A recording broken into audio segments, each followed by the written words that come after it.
When we talk about stewardship, we're also talking about the restoration not just of our forests and our economy, but of our communities. I was on a search for where's the best place in the world to live. I was 19 years old and I was on a motorcycle. I'd just seen the movie Easy Rider. I got my leather fringy jacket. I hopped on the bike somewhere in the Midwest in Ohio and ran out of gas right near here. And I actually ran out of gas in the place that I've come to feel is that best place.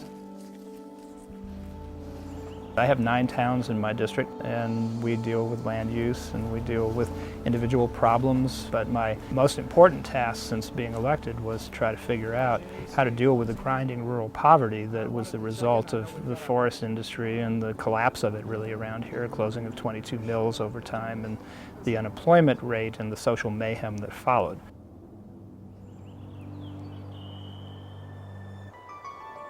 We have a rich set of resources in this area. We provide most of the water for the people in California. We provide most of the timber and mineral resources. And yet we're sitting outside starving in the midst of all these splendors. You don't see rural poverty quite as upfront as you do in a city. There's a lot of trees to hide behind, and we have never had social dislocation and grinding rural poverty like what we've had in the last 40 years as the mills shut down. So having an alternative economic theory is part of stewardship, and that's why you have to tie forests, economy, environment, and local communities into a common thread. That's real stewardship. I'm wildly optimistic about the moment here in the Sierra. I have never seen so many diverse interests and people from all backgrounds and politics coming together to get things done on the ground. And I see this not just in our area, but all across the Sierra. So what you see out here is almost the entire upper McCallum watershed. The lands are managed by the U.S. Forest Service, by the Calaveras Ranger District and the Amador Ranger District. We have the Bureau of Land Management, PG&E lands, East Bay Municipal Utility District lands. We have many long-time ranches as well as private interests. So partnerships are not just desirable, they're essential because no one agency, no one group has the resources, and the outcomes can only be comprehensive and sustainable when all these groups work together in common cause. For years, environmentalists fought loggers, loggers fought environmentalists. Native Americans were left out of the equation, and to end the long history of litigation and division, we had to find a way to balance all of that and approach our forests in a new way. It moves from a solely resource extraction-based economy to one of stewardship, repair, and restoration.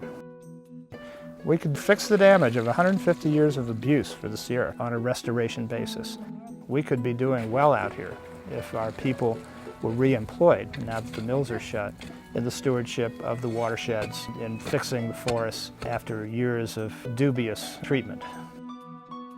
Everybody agrees that healthy meadows helps fish, it helps recreation, it also provides better quality and better quantity and better flow of water to the urban areas. And 95% of the water in the East Bay comes from the McCallum River.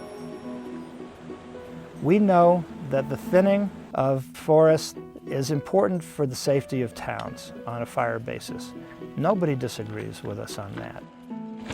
There is substantial agreement that we should be at least doing pre-harvest thinning, and we should be thinning plantations that are even-aged and single species. And we know that instead of burning slash piles, we can be taking these into cogen plants and producing energy. And as our cogen plant goes into operation, we could put over 200 people back to work. And we're going to be providing electricity for 15,000 homes in service to this stewardship paradigm. So why the heck are we debating and litigating and spending almost all of our resources on the fate of the tiny little percent of old growth that's left? Can we leave that out of the argument, and can we get back to work doing true restoration and putting people back to work in our forests on a restoration basis? What the heck could be wrong with that?